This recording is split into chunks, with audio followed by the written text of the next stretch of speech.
अगर जीवन जीने के लिए खाना बहुत ज़रूरी है तो उस खाना को बनाने के लिए जितने भी कच्चे सामग्री की ज़रूरत है उसे खरीद कर लाने में कोई शर्मिंदगी नहीं होनी चाहिए। अगर तुम सब्जियां खरीद रहे हो या खाने से जुड़ी कोई भी चीज़ की तैयारी कर रहे हो तो इसमें शर्माने वाली कोई बात नहीं है।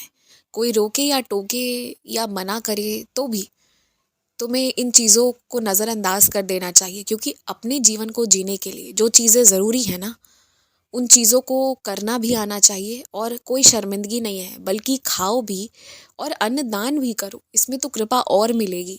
तो ऐसी चीज़ों में अगर कोई तुम्हें शर्मिंदगी महसूस कराता है तो ये मान लो कि वो आदमी इस वक्त माया की जाल में इस कद्र फंस गया है ना, कि उसे अब खाने पीने की चीज़ों में भी शर्मिंदगी महसूस होने लगी है। और ये उस इंसान के लिए चिंता का विषय होना चाहिए। हालांकि तुम्हें किसी बात को लेकर चिंता करने की ज़रूरत नहीं है, और जो अच्छी आदत है ना, अगर वो तुमसे कोई छुड़वाने को कह रहा है तो समझ लो कि वो इंसान के मन में इस वक्त कुछ गड़बड़ सा हो गया है और उसके ही रास्ते ठीक नहीं है। तो वैसे लोगों का साथ छोड़ो ये तो मैं नहीं कहूँगा, पर उनका साथ तुम दो और उनका मार्गदर्शन तुम करो। और ये बात हमेशा ध्यान रखो कि सिर्फ आध्यात्मिक चीज़ों के लिए ही नहीं, बल्कि अन्य भी जीवन के पहलू के लिए तुम जिससे मदद मांगने जा रहे हो ना, उसका विशेष ध्यान रखो।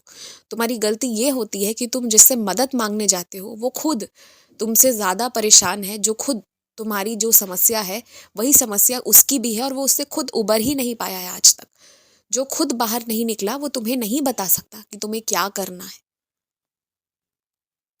तो जीवन के हर क्षेत्र में जिसे भी गुरु बना रहे हो ना, सोच समझ कर बनाओ।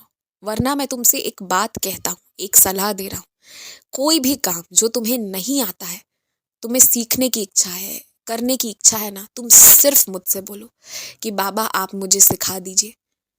थोड़ा समय लगेगा, क्योंकि मैं सबसे अच्छी चीज़ लाकर तुम्हें दूंगा और मैं खुद बैठकर तुम्हें सिखवा दूंगा, खुद बैठकर तुम्हारे काम करवा दूंगा। कोई नई तकनीकी हो, कुछ भी नया चीज़ भी हो, वो सब भी मैं करवा दूंगा। पर अगर तुम विश्वास रखोगे ना, तो मैं सब करवा सकता हूँ।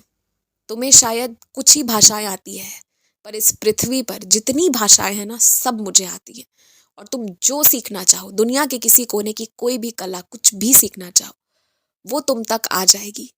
कैसे आएगी वो मेरी कृपा होगी, वो मुझ पर छोड़ दो। बोल दो और फिर आराम से बैठ जाओ।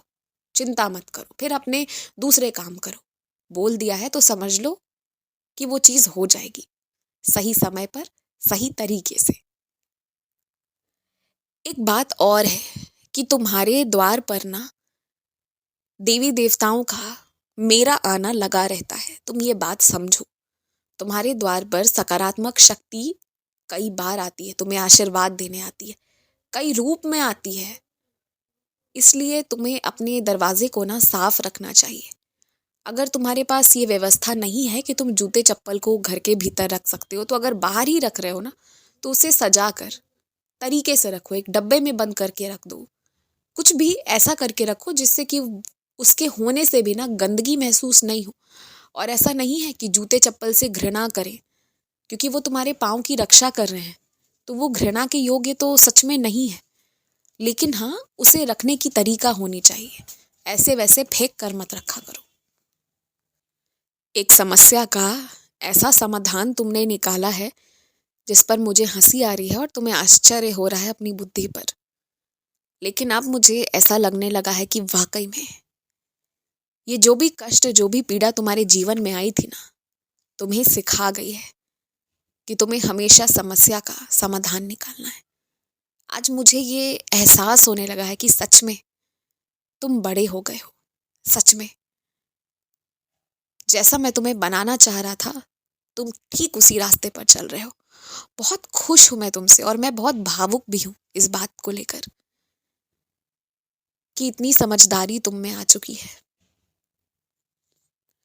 बस अभी एक कमजोरी और है तुम्हारे अंदर बाकी, उस पर तुम्हें जीत पा लेना है। बाकी तुम्हारी जिंदगी बहुत अच्छी है, बहुत सुंदर है। जिसको अपने दरवाजे से मजबूरी में तुम्हें लौटाना पड़ा था ना, हाँ, उसे ढूंढ कर लाओ। ढूंढ कर नहीं ला सकते हो तो जब भी वो तुम्हें रास्ते में आते जाते कहीं भी मिले, तो रुक जाना, अपने वाहन को रोक देना या खुद रुक जाना और रुक कर उस इंसान की सहायता करना ज़रूर करना। कुछ ऐसे लोग हैं जिन्हें तुम अपने घर का खाना बनाकर नहीं खिला सकते। खिलाओगे तो वो खाने के बाद उन्हें कुछ हो या ना हो आरोप ज़रूर लगाएंगे तुम पर। तो ये बात तो है कि तुम उन्हें खिला नहीं सकते, लेकिन कुछ पैसे दे सकते हो मेरे नाम पर, मुझे स्मरण करते हुए कि बाबा मैं अन्नदान के लिए ये दे रहा हूँ, ऐसा विनती करते हुए तुम कुछ पैसे दे सकते हो उन्हें।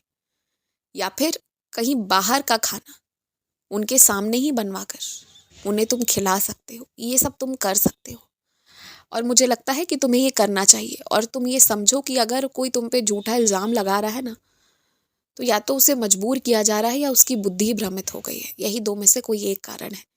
तो ऐसा कोई मौका दो ही मत कि जब इल्ज़ाम झूठे लगे। बस अपनी तरफ से सही रहो, उसके बाद दुनिया कुछ भी करे तुम्हें उससे कोई फ़र्क नहीं पड़ना चाहिए। एकदम खुश रहो, मुस्कुराते रहो, एकदम निश्चिंत होकर रहो। मैं तुम्हारे साथ हूँ, लगातार हूँ, पल पल हूँ। पहले भी था, आज भी हूँ, आगे भी रहूँगा। बस कुछ चिंताएं हैं मेरे मन में तुम्हारे जीवन को लेकर। अब उसे मुझे जल्दी जल्दी सब कुछ को सुधारना है और तुम्हारी इस गाड़ी को पूरी तरह पटरी पर उतारना है।